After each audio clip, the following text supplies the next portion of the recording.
Dans cet exercice, on nous donne une première courbe, qui est la courbe représentative de la fonction f, et on nous donne ensuite trois courbes, 1, 2, 3, dans lesquelles il faut reconnaître f' et la dérivée de f, et grand F, la une primitive de la fonction petit f. Donc, pour cela, on va appliquer deux fois la même propriété du cours, décalée. La propriété est la suivante, donc c'est des propriétés qui lient f et f', ou alors grand F et petit f. Donc la propriété est la suivante. Quand on connaît le sens de variation de la fonction, on peut en déduire le signe de sa dérivée, ou réciproquement, si on a le signe de la dérivée, on a le sens de variation de la fonction. Donc ça c'est valable pour f et pour f', et on appliquera le même raisonnement pour grand F et petit f, puisque grand F est une primitive de petit f, si en dérivant grand F, on retombe bien sur petit f. Donc ça veut bien dire que petit f est égal à la dérivée de grand F. Donc on va commencer déjà par essayer de trouver la dérivée f' de la fonction f.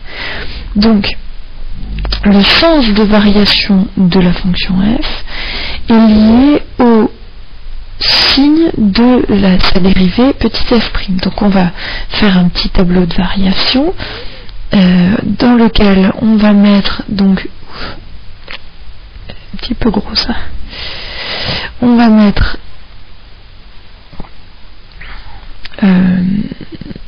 f et f'. Donc nous ce qu'on arrive à lire,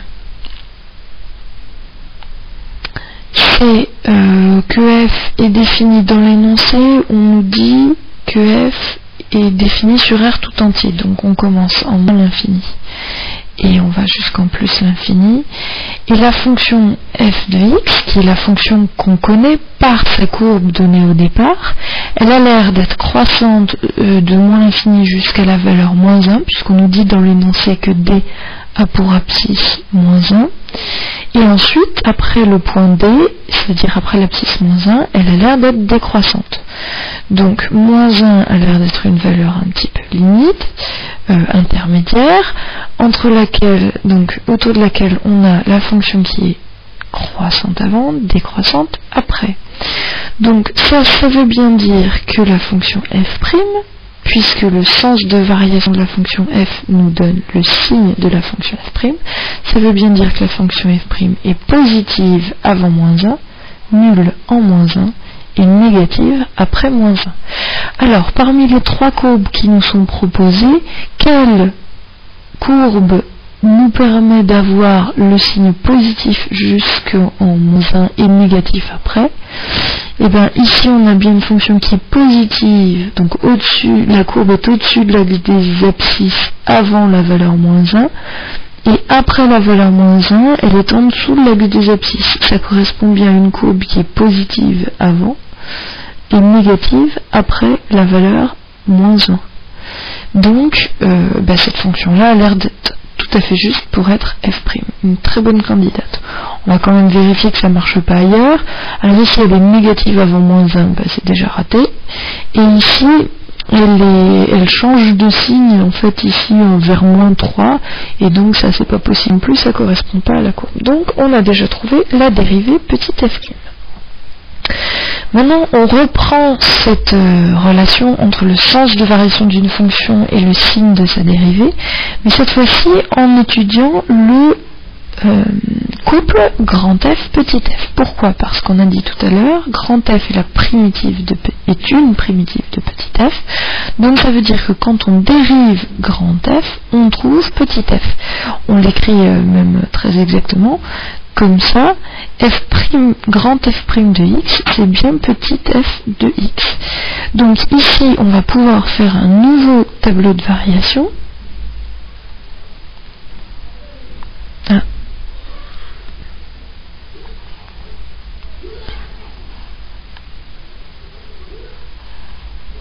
Voilà. Avec ici donc la fonction f qu'on connaît, c'est en fait la dérivée de grand F. Donc on étudie toujours cette fonction entre moins l'infini et plus l'infini, et on voudra donc grand f de i, c'est-à-dire que le signe de petit f va nous donner les variations de grand f. Donc on étudie le signe de cette fonction petit f. Donc la fonction petit f s'annule à quel endroit? Là où elle croise l'axe des abscisses, donc ici. Là. Donc en moins 2, elle s'annule. Et on voit que avant, elle a l'air d'être négative, et après, elle reste positive. Donc on va avoir la fonction petit f qui s'annule en moins 2, qui est négative avant et positive après, ce qui implique pour la fonction grand f d'être décroissante avant moins 2, puis croissante après moins 2. Alors parmi les deux courbes qui nous restent, laquelle peut convenir pour la fonction grand f? Il nous faut une fonction qui soit d'abord décroissante, ensuite croissante. Celle-là est franchement pas n'a franchement pas une allure qui convient. Donc celle-là est décroissante avant d'être croissante, c'est déjà beaucoup mieux. Et on vérifie que l'endroit où elle change de sens de variation, c'est bien pour l'abscisse moins 2, c'est-à-dire ce qu'on cherchait ici. Donc on a visiblement une courbe qui doit bien représenter la fonction grand f primitive de la fonction petit f. Et voilà pour la question.